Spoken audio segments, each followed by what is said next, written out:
In this video, I'm going to walk you through everything you need to know about using Allen wrenches, those small L-shaped tools that are absolute lifesavers when you're putting together furniture or fixing stuff around the house.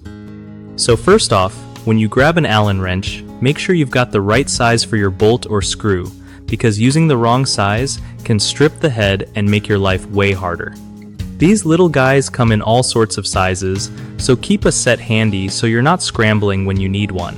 When you're turning the wrench, use steady pressure and go slow to avoid slipping out of the socket. If the bolt is stuck, don't just muscle it, try spraying a bit of lubricant or giving it a gentle tap with a hammer to loosen things up. Also, remember that the short end of the L gives you more torque for tight bolts, while the long end is perfect for reach and speed on looser screws. If you're working in a tight spot, a fold-up or T-handle Allen wrench can make your job way easier and save your knuckles from getting all scraped up. One trick I swear by is to always check the bolt head before you start. Sometimes dirt or paint can clog the socket and mess with your grip. And if you ever feel like you're forcing it too much, take a break and reassess, because forcing it usually means you're going to mess something up.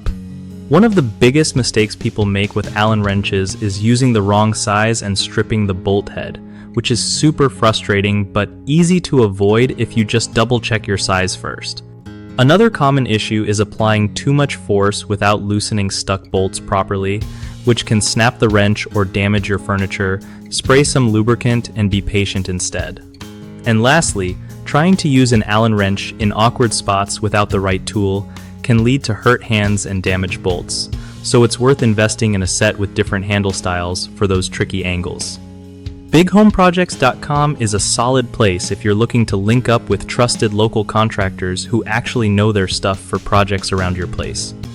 They also help contractors find solid gigs, so it's like a win-win for homeowners and pros alike.